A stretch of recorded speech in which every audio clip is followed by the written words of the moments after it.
আজকের ব্লগটা একদমই অন্যরকম, কারণ আজকে আমি এসে গেছি একটা নতুন জায়গায়, যেটা নিয়ে আমি আসলে অনেক দিন ধরে এক্সাইটেড ছিলাম এবং আমি অপেক্ষাও করছিলাম যে কবে আসবে এই সময়টা। সেটা হচ্ছে চেরি ব্লসম। এই সময়টা কোরিয়ার সবচাইতে সুন্দর সময়গুলোর মধ্যে একটা বলা যায়। এই ভিডিওটা বেশ কিছুদিন আগের, এপ্রিল মাসের।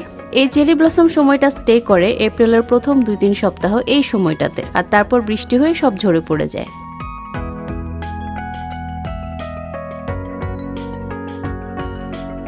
এই সিজনটা না গরম না ঠান্ডা এবং প্রকৃতিও সেজে ওঠে খুব সুন্দর সাজে। আর সময়টা কিন্তু খুবই কম, মাত্র 1 থেকে 2 সপ্তাহ থাকে, আর বৃষ্টি হলেই সব ঝরে পড়ে যায়। সত্যি বলতে ভিডিও শুরুর আগে কয়েক মিনিট আমি শুধু দাঁড়িয়ে দেখছিলাম, এত সুন্দর লাগছে যে ক্যামেরা ধরার কথা ভুলেই গিয়েছি। আসসালামু আলাইকুম, সবাই কেমন আছেন? এই জায়গাটা মূলত একটা হলিডে প্লেস। এখানে এসে মানুষজন পিকনিক করে। দেখতেই পাচ্ছেন চারপাশটা অনেক অনেক মানুষ এবং অনেক বাচ্চা কাচ্চা বৃদ্ধ সবাই ঘুরতে এসেছে। সবাই কিন্তু এখানে মাদুর বিছিয়ে খাওয়া দাওয়াও করছে, বাসা থেকে অনেকেই খাবার নিয়ে এসেছে। আমাদেরও প্ল্যান ছিল যে খাবার নিয়ে আসবো কিনা, পরে আর হ্যাসেল রাখিনি, যে একটু রিল্যাক্সে ঘুরবো, বাইরে থেকে খেয়ে নেওয়া যাবে। আর পুরো জায়গাটা একদম হালকা পিঙ্ক আর সাদা রঙে ঢেকে গেছে, মনে হচ্ছে যেন কোনো ড্রিম সিন, আর না হলে কোনো একটা অ্যানিমেটেড মুভির মধ্যে আমি ঢুকে গেছি।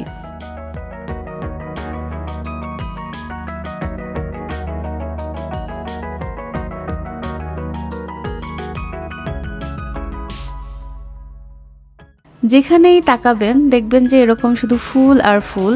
এই সময়টার একটা আলাদা শান্তি আছে, শুধু হালকা বাতাস, পাখির আওয়াজ আর মাঝে মাঝে মানুষের হাসি। এটা একদম পারফেক্ট একটা ব্যালেন্স।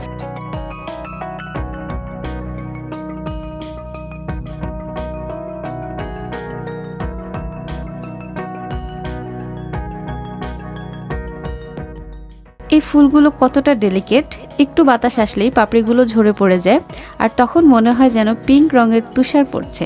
এই জিনিসটা লাইভ না দেখলে আসলে বোঝা কঠিন, কারণ ক্যামেরা দিয়ে সবকিছু ধরা সম্ভব না।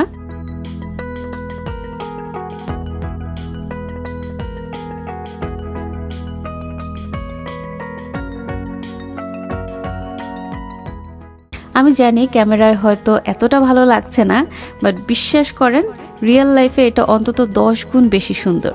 একটু আগে আমি শুধু দাঁড়িয়েছিলাম আর ভাবছিলাম, জীবনে এমন ছোট ছোট মুহূর্তগুলোই আসলে সবচেয়ে ভ্যালুয়েবল।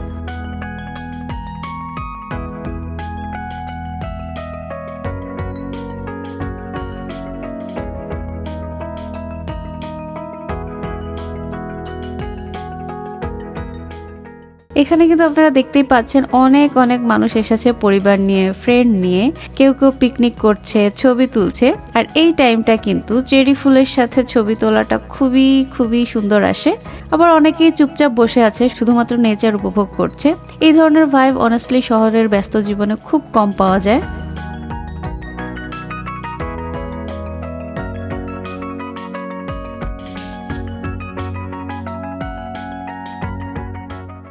আর এই পরিবেশে বসে কিন্তু খাওয়া দাওয়া করার মজাও আলাদা। যেহেতু অনেক বেশি ঠান্ডা না, তাই খাবার একদম এক মুহূর্তেই ঠান্ডা হয়ে যায় না। আর এখন যেহেতু খুব একটা বেশি গরম না, যার কারণে রোদটা কিন্তু খুবই মিষ্টি লাগে। যখন গায়ে পড়ে তখন খুব আরামদায়ক একটা ফিল হয়।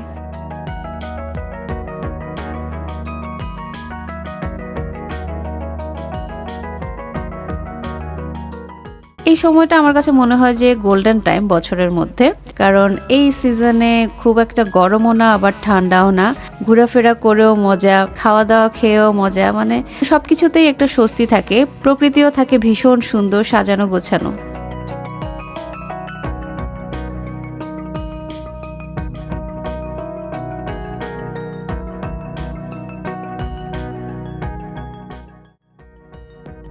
চেরি ব্লসম কিন্তু আমাদের একটা জিনিস মনে করিয়ে দেয়, সেটা হচ্ছে সব জিনিসই কিন্তু সুন্দর, তবে চিরস্থায়ী না। আর এই ফুলগুলো মাত্র কয়েকদিনের জন্য থাকে, তাই যতক্ষণ আছে ততক্ষণ উপভোগ করে নেওয়া উচিত। আর এই চেরি ব্লসম সময়টা খুবই অল্প সময় থাকে, মাত্র 1 থেকে 2 সপ্তাহ, আর বৃষ্টি হলেই ঝরে পড়ে, যার কারণে সবাই খুব তাড়াহুড়ো করতে থাকে যে কখন এটা দেখতে যাবে। আর এত সুন্দর প্রকৃতির সাথে ছবি তুলবো না তাই কি হয়, সেজন্য খুব ঝটপট কিছু ছবি তুলে নিলাম।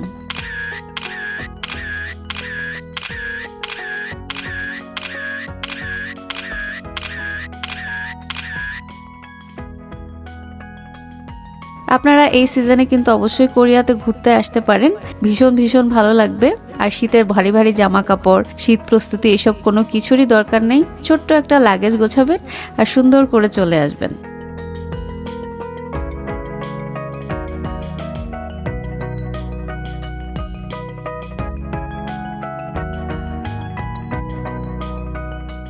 তো কেমন লাগলো আজকের ভিডিও এবং প্রকৃতির সৌন্দর্য আমাকে কিন্তু অবশ্যই কমেন্ট বক্সে জানাবেন। আর কি ধরনের ভিডিও আমার চ্যানেলে দেখতে চান সেটাও আমাকে কমেন্টে জানাবেন। আর ভিডিওটা ভালো লাগলে অবশ্যই লাইক, কমেন্ট এবং শেয়ার করে চ্যানেলের সাথেই থাকবেন। আপনারা কিন্তু আমাকে ফেসবুক এবং টিকটকেও ফলো করতে পারেন, নোটস ফ্রম জেসি এই নামে আছে। আজকে এখানেই বিদায় নিচ্ছি। সবাই অনেক ভালো থাকবেন। দেখা হবে ইনশাল্লাহ পরবর্তী ভিডিওতে। সবাই আমাদের জন্য অনেক অনেক দোয়া করবেন। আল্লাহ হাফেজ।